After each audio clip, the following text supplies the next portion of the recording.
السلام عليكم، ازيكم يا شباب؟ النهارده هنبدأ نتكلم عن ريفت 2023.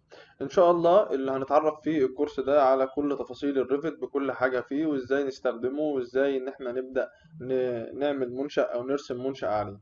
عشان ابدأ في الريفت قدامي حل من الاتنين: يا اما ببدأ ان انا اعمل الرسمة ال 2 دي بتاعتي على الريفت، او ابدأ ارسم في الريفت على طول، يا اما في الاغلب المخطط بتاعي بيجيلي على مخطط اوتوكاد، وباخد انا المخطط ده من الاوتوكاد اوديه للريفت. فمبدئيا لو جيت بصيت على المبنى بتاعي ده، فده شكل السطح بتاعي من فوق او شكل الروف. وبعدين البلان التاني عامل لي فيه اماكن الاعمده والاجساد بتاعتي، والبلان التالت موجود فيه الفاونديشن بتاعتي سواء كانت بي سي او ار سي. تمام. فهبدأ هقول له انا عايز اعمل كنترول سي من الكيبورد، وبعدين سيلكت على البروجكت بتاعي، وبعدين اقول له سبيس، وبعدين هروح افتح ويندو جديدة، وبعدين اقول له عايز اعمل كنترول في هنا، وبعدين اكتب له صفر وحرف الواو وصفر، وبعدين سبيس. هو كده حط لي البلان بتاعي او نقل لي البلان بتاعي عند الصفر وصفر. وبعدين اقول له كنترول اس، عايز اعمل سيف للملف ده، واختار الفولدر اللي انا عايزه، وهسميه من هنا فاونديشن، ولنفترض اكتب له بس اختصار فاونديشن. تمام. وبعدين اقول له سيف. ثم عايز اروح على بقية البلانات بتاعتي واعمل لها نفس الموضوع، فاقول له من هنا برضو كنترول سي، وبعدين سبيس، افتح من هنا لوحة جديدة، وبعدين اقول له كنترول في، وبعدين برضو اقول له صفر حرف الواو وصفر، وبعدين سبيس. نقل لي البلان بتاعي برضو عند الصفر وصفر، هقول له كنترول اس، وبعدين هحفظ الملف بتاعي واقول له هنا جراوند فلور. تمام كده. وبعدين اقول له سيف، وهكذا للبلان الاخير اللي معايا، فاقول له كنترول سي، واحدد من هنا كده، وبعدين اروح افتح ويندو جديده، وبعدين اقول له صفر واو صفر سبيس. انا كده عملت الثلاث بلانات بتوعي، انا كده حفظت الثلاث بلانات بتوعي في الاماكن اللي انا عايزهم. فعايز ابدا اروح لبرنامج الريفت. انا كده شغلي على الاوتوكاد بالنسبه للبلان بتاعي هو ان انا باخد المخططات اللي معايا، بقرأ المخطط بتاعي، بفهمه، بشوف تفاصيله، بشوف هل في سلم ولا لأ، بشوف الفاونديشن بتاعته، بشوف المناسيب بتاعته هل هو كام دور، والكلام ده كله. تمام. طيب بعد كده انا كده ما عدتش محتاج الكاد في حاجة بعد ما عملت الثلاث مخططات دول وان انا حفظتهم كل مخطط لوحده. تمام كده. ابدأ اروح للريفت بقى. لو رحت للريفت هنا، دي الواجهة بتاعة الريفت او الانترفيس بتاعة الريفت اول ما بتفتحه. طيب ايه دول يا هندسه؟ ويعني ايه موديل؟ ويعني ايه فاميلي؟ ويعني ايه الكلام ده؟ اقول لك يا هندسه، هنتعرف على ده كله واحده واحده كده مع بعض. اول حاجه عشان اظبطها في اعدادات الريفت، هاجي من هنا كده على المستطيل ده، وبعدين اقول له ليفت كليك، وبعدين هاجي على فايل هنا يفتح لي هنا مربع حواري، اقول له اوبشن. وبعد ما اروح لاوبشن عايز اروح للجنرال. هنا انا على الجنرال. اول حاجه عايز ان هو يفكرني بالسيف بتاعي كل وقت قد ايه. عايزه كل 15 دقيقه، كل 30، كل ساعه، كل ساعتين، كل 4 ساعات، اي وقت انا عايزه ان هو يفكرني ان هو يعمل سيف اوتوماتيك بتاعه. تمام كده. طيب تمام. الحاجة التانية في اليوزر انترفيس، لو انا رحت اليوزر انترفيس هبص كده الاقي ايه؟ الاقيه محدد لي على حاجات كتيرة يمكن انا ما استخدمهاش. طيب انا شغال ايه؟ الكورس ده هندسة ريفت ستراكشر يعني انشائي. طيب هحتاج الاركتكشر في حاجة؟ لا مش هحتاج الاركتكشر في حاجة. طيب بالنسبة للميكانيكال هحتاجه في حاجة؟ لا مش محتاجه في حاجة. وكذلك الالكتريكال. الكلام ده لما انا ابدا اخفه من هنا فيبدا يخف معايا البرنامج بتاعي شويه، لان البرنامج بتاعي لو انا امكانيات الجهاز معايا ضعيفه فهيبدا يخف البرنامج بتاعي معايا شويه. تمام كده. وبعدين اروح للجرافيك هنا هندسه. الجرافيك بتاعي هو عايز، انت لو عايز الباك جراوند بتاعتك اسود او الباك جراوند بتاعتك ابيض، وتشوف انت عايزها ايه او حسب اللون اللي انت عايزه، وابدا ان انا اغير في الالوان هنا. طيب انا كده ما عدتش محتاج حاجه في الجزء ده كده هندسه، فبقول له اوكي، وهو بيبدا يعمل سيف من نفسه. تمام كده. بعدين بضغط تاني على المربع ده هندسه انا. وبعدين خلينا نتعرف هنا على اليوزر انترفيس هنا هندسه بتاعه الريفت. اول حاجه كاتب لي هنا كلمه موديل، وكاتبني هنا كلمه فاميلي. اول حاجه عشان اعمل الموديل بتاعي، الموديل بتاعي بيتعمل في حاجه اسمها تمبلت، والتمبلت هو مجموعه من الفاميليز. تمام كده. وهنتعرف على ده بالتفصيل بعدين، بس خلينا بنقول مبدئيا كده ان الموديل بتاعي بيتعمل في تمبلت، والتمبلت مجموعه من الفاميليز. تمام كده. طيب لو انا عايز اعمل موديل، قدامي حل من الاتنين. هل انت عايز تفتح موديل قديم انت عامله وتبدأ تعدل عليه، ولا عايز تبدأ تعمل موديل جديد؟ طبعا احنا في حالتنا دي عايزين نبدأ نعمل موديل جديد.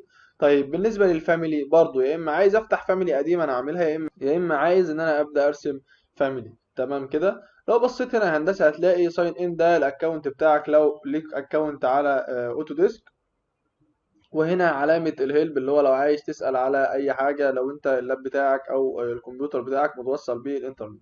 تمام كده. فأقول له هندسة أنا عايز أبدأ أعمل مشروع جديد أو موديل جديد، فأقول له نيو. لما ضغطت على نيو ظهر معايا هنا مربع حواري عايزك تركز فيه جدا. أول حاجة أنت عايز تعمل تكريت بروجكت ولا تمبلت؟ لا أنا عايز أشتغل على بروجكت. تمام، فأتأكد إن هو سيلكت على بروجكت. طيب التمبلت فايل انت عايز تشتغل على انهي تمبلت؟ لو فتحت هنا دي كده هندسه هتلاقي فيها حاجات كتيره جدا او تمبلت مختلفه، اركتكشرال بس بالامبريال، ستراكشر امبريال، متريك. طب احنا هنشتغل امبريال ولا متريك يا هندسه؟ لا هنشتغل متريك. طيب احنا هنشتغل ستراكشر اركتكشرال، هنشتغل ميكانيكال، ولا هنشتغل ايه بالظبط؟ لا احنا هنشتغل هندسه ستراكشر. فاختار من هنا كده ستراكشر متريك ستراكشر تمبلت، وبعدين اقول له اوكي. تمام كده. وبعدين اقول له اوكي يا هندسه. لما بدات اقول له اوكي بدأ يفتح لي الريفت من جوه، بحيث ان انا ابدا ارسم من جوه، اشوف انا عايز ارسم ايه او ابدا اتحرك ازاي. في الغالب يا هندسه او في الطبيعي ان هو الريفت بيجي في الغالب يا هندسه اول ما بفتح معايا المشروع بيظهر معايا البروجكت براوزر وتحته هنا البروبرتيز، فالاتنين دول بيظهروا لي فوق بعض كده. طيب الشكل الافضل ليهم او اللي الاغلب اتفق عليه في شكلهم ان هو كويس، وده حاجه انا بفضلها شخصيا، ان انا البروجكت براوزر باخده من هنا كده بسحبه وبتحرك الاتجاه ده كده لحد هنا كده. طيب بيبقى على يمين هنا البروجكت براوزر وهنا البروبرتيز. تمام كده يا هندسه. هنستخدمهم في ايه؟ هنتعرف عليهم واحده واحده. بس اول حاجه انا لو عايز اغير المكان بتاعهم كليك عليهم ليفت كليك، وبعدين ابدا اتحرك بيهم في المكان اللي انا عايز ان انا احطهم فيه.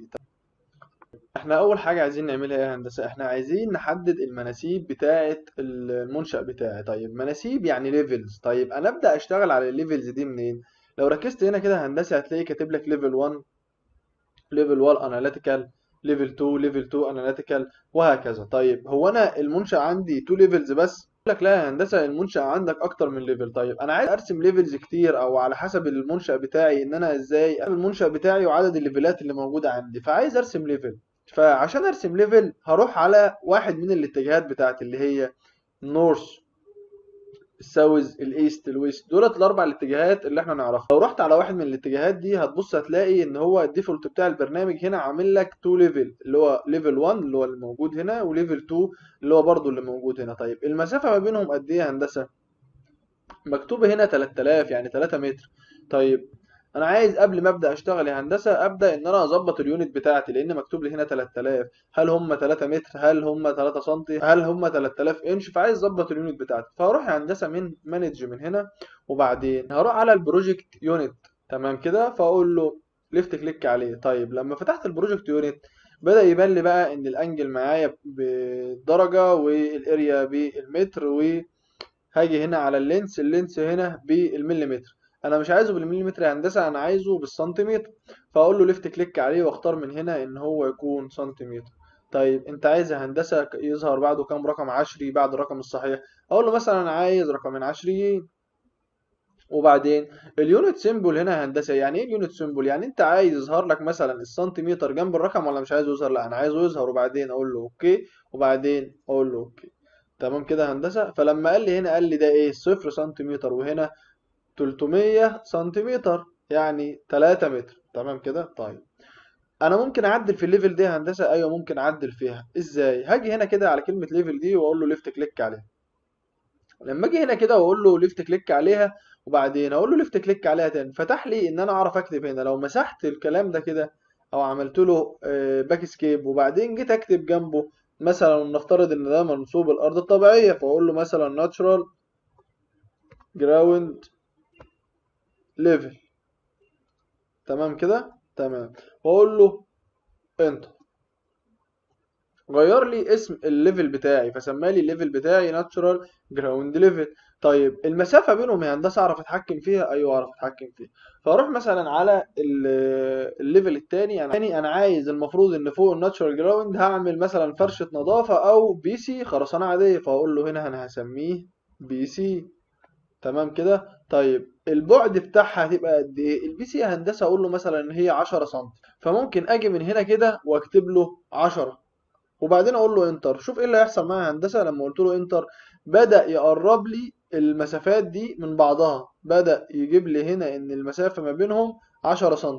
طيب هو انا ممكن اغير في البعد ده كمان يا هندسه؟ لو قلت له هنا كليك كده وكتبت له 20 سم وانتر بدأ يغير لي المسافه. يعني انا ممكن اغير المسافه ما بينهم يا اما من هنا يا اما من هنا كده. تمام. طيب انا عايزه 10 سم هندسه، فهاجي هنا كده عند ال 20 دول واكتب 10 سم. اوكي تمام. طيب هندسه كده التو ليفلز بتوعي متداخلين في بعض، فاقول لك تعالى على الليفل اللي تحت، وبعدين لو قربت كده في علامه هنا اسمها اد البو، فليفت كليك عليها بدأ ان هو يكسر لي الشكل بتاع الليفل بتاعي. فلو جيت هنا كده ليفت كليك وعملت لها دراج لتحت كده بدأت تبان معايا ان في هنا عندي ليفلين. الليفل الاولاني اسمه ناتشورال جراوند ليفل ومنسوبه صفر، والليفل التاني اسمه بي سي والمنسوب بتاعه 10 سم. طيب هندسة انت عايز تعمل ايه بعد كده؟ هندسة هو انا لو الليفلات دي مش موجودة وعايز ان انا ابدأ ارسم الليفلات دي ارسمها منين؟ هقول لك يا هندسة من structural، وتروح هنا كده في الاخر هتبص تلاقي ليفل وجريد. الليفل دي اللي احنا بنتكلم عنها اللي هي المناسيب. طيب الجريد هي عبارة عن الاكسس اللي موجودة في الاوتوكاد. طيب فلو قلت له انا عايز ارسم ليفل واقول له مثلا ليفت كليك على ليفل، فبدأ يفتح معايا سكتش مود. بدأ يقول لي عندك لاين ترسم لاين يا اما بيك لاين. طب ايه الفرق ما بينهم؟ اللاين يا هندسة انك هتعمل كليك هنا وبعدين تتحرك في الاتجاه ده كده، تمام، وبعدين تقول له ليفت كليك. كده انت عملت كرييت ولسه مكمل معاك كونتينوس ليه؟ انت عامل ميك بلان فيو. تمام كده. انا كده لما رسمت الليفل بتاعي المنسوب بتاعه ايا كان، انا رحت ضغطت. فلما رسمت بلاين يا هندسه عملت ليفت كليك هنا وسحبت في الاتجاه ده كده عشان ارسم بالنسبه لي الليفل 3. طيب على بعد قد ايه يا هندسه؟ انت اللي بتحدد. طيب لو قلت له عايز ارسم بيك لاين، يعني ايه بيك لاين؟ انا عايز ارسم موازي للخط بتاعي. يبدأ يقول لكن هو يقول لك ان انت عايزه اوفست كام، فاقول له مثلا انا عايزه اوفست 300.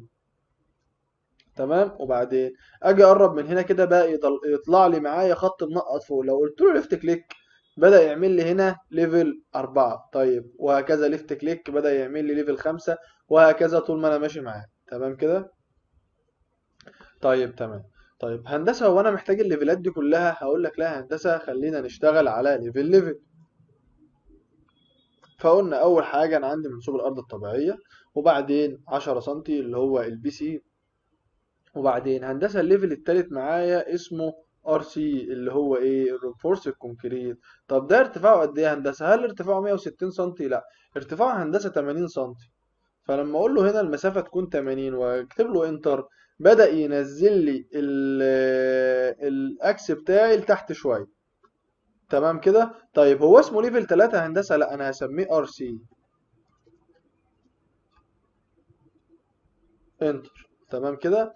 فبقى عندي الناتشورال جراوند ليفل صفر، وبعدين الليفل بتاعي التاني 10، وبعدين الليفل التالت 90. مش انت قلت لي المسافه بينه 80 يا هندسه؟ ماشي، ما هو بيجمع تدريج، يعني من هنا صفر بقت 10 بقت 90، لكن المسافه بينهم 80. تمام كده يا هندسه. طيب تمام. وبعدين هو مفيش حل تاني ان احنا نعمل الليفل دي غير ان احنا نروح لاستراكشر وبعدين نروح لليفل؟ هقول لك لا، في حلول كتير من ضمنها ليفت كليك على الليفل بتاعي وبعدين هاجي هنا فتح لي قائمة موديفاي. تمام كده. هتلاقي مكتوب هنا موديفاي وليفلز. هقول له من هنا انا عايز اعمل كوبي. تمام. طيب انت عايز تعمل كوبي متكرر؟ طيب الكوبي اللي انت عايز تعمله عايز تعمله منين؟ هقول له مثلا عايز اعمل من الليفل ده كده يا هندسة. طيب عايز تتحرك قد ايه؟ لو ركزت كده يا هندسة الزاوية بتاعتي هنا مش مظبوطة، فأنا ممكن أعمل الزاوية بتاعتي في الاتجاه ده أو في الاتجاه ده في الليفل ما يطلعش معايا مظبوط. هروح أفعل من هنا كده كلمة اسمها كونسترين، ثم كونسترين ده بيبدأ يمشي لي في الاتجاه العمودي، بمعنى يا إما تعمل ليفل كده يا إما تعمل ليفل إنك تتحرك في الاتجاه ده. تمام كده. طيب أنا عايزه عمودي، عايزه على مسافة قد إيه يا هندسة؟ فهكتب له من الكيبورد 300 وإنتر. تمام. طيب لسه مكمل معايا لحد ما انا اقول له كفايه، هقول له 300 وانتر، وهكذا. لحد ما اخلص مجموعة الليفلز اللي عندي. تمام كده. تمام. طب بس في حاجة غريبة يا هندسة، هنا ليفل 2 3 4 5 6 7 8، لما ببص هنا لقيت ان 7 و8 مش موجودين معايا اصلا في الليفلات اللي موجودة معايا دي. طيب عشان اخليهم موجودين اعمل ايه؟ وهتلاقي حتى ان شكلهم مختلف، يعني اللون ده مثلا ازرق واللون ده اسود. تمام كده. فاروح من الريبون اللي اسمها فيو، ومن فيو هروح لحاجة اسمها بلان فيو. انا شغال ايه دلوقتي يا هندسه؟ استراكشر بلان. فاروح هنا الاستراكشر بلان، هلاقي هنا تو ليفل معايا مش متحددين ان هم يكونوا زي بقيه الليفل، فهختارهم، هعمل كنترول وسيلكت للاثنين وبعدين اقول له اوكي. لما قلت له اوكي يا هندسه بص كده، بدأ يجيب لي ان في هنا ليفل اسمه 7 وليفل هنا اسمه 8. تمام كده. طيب تمام. اروح للنورث تاني يا هندسه. تمام. وابدأ ان انا اكمل المنشأ بتاعي. فقلنا عندنا الليفل اللي هو الناتشورال جراوند، وليفل للبي سي، وليفل للار سي. طيب وبعد كده هندسه، طيب الار سي بعدها بيكون السلابون جريد يا هندسه. طيب السلابون جريد ديت سمكها هيبقى قد ايه؟ هيبقى يا هندسه 20 سم العمود. يعني انا هسمي ده من الاخر، هسميه سلاب جريد واقول له انتر. طيب احنا قلنا يعني المسافة هنا تكون 80 واقول له انتر. تمام كده. وبعد السلاب جريد هندسة هيجي معايا الجراوند ليفل 3 متر. طيب 170 زائد 3 متر. طب ما انا ممكن اجي اكتب من هنا هندسة، بدل ما اروح اكتب له هنا بدل ما اجمع ال 170 زائد 3 متر وبعدين اكتب هنا، يبقى اكتب من هنا وخلاص ال 300 سم. فاقول له 300 وانتر. تمام كده. بدأ يعمل لي منسوب الجراوند بتاعي. طيب ومنسوب الفيرست يا هندسة، هتقول له من هنا كده برضو انا ده اسمه الفيرست ليفل. وبعدين المسافة ما بينهم قد ايه؟ المسافة ما بينهم يا هندسة برضو 300 وبعدين انتر. طيب باقي معاك ايه يا هندسة؟ منسوب الروف. فاقول له انا عايز الروف، هسمي الليفل ده روف. تمام. وبعدين المسافة بتاعته كام يا هندسة؟ هنقول له مثلا 280 وبعدين اقول له انتر. تمام. انت محتاج الليفل ده كده يا هندسه؟ لا انا ما عدتش محتاج الليفل ده. لو جيت هنا كده وعملت من الكيبورد ديليت فيقول لك انت متاكد ان انت عايز تمسح ليفل 8؟ فاقول له اوكي. تمام كده. يبقى انا عندي هنا يا هندسه، يبقى انا عندي هنا كام ليفل؟ الليفل اللي هو الناتشورال جراوند، البي سي، الار سي، السلاب اون جريد، الجراوند ليفل، والفيرست ليفل، والروف. تمام كده. طيب يعني معنى ذلك ان المنشأ اللي عندي او المبنى اللي عندي طابقين، اللي هو ارضي واول. تمام كده. هروح اقف يا هندسه على الجراوند ليفل. طيب اقف على الجراوند ليفل ده منين يا هندسه؟ هروح هنا كده هندسه واركز لحد ما اوصل للناتشورال جراوند ليفل اللي هو ده، وبعدين اقول له ايه؟ دبل كليك عليه. لما قلت له دبل كليك عليه فتح لي هنا وبيفكرني انت عايز تعمل سيف للبروجكت بتاعك، فبقول له سيف بروجكت. تمام. هيقول لي اختار المكان اللي انت عايز تعمل له سيف فيه، فهروح على الفولدر اللي انا عايز اعمل له او المكان اللي انا هعمل فيه سيف. تمام. وبعدين اقول له اوكي او اقول له سيف. تمام كده. هو كده عمل سيف للبروجكت بتاعي. كده عرفنا ازاي ان احنا نعمل ليفل، وازاي ان احنا نظبط اليونت بتاعتنا، وازاي نتنقل ما بين الاتجاهات بتاعتنا سواء من النورث او البلان بتاعي اللي هو واحد في الليفلز دي. اشوفكم على خير المحاضرة الجاية ان شاء الله.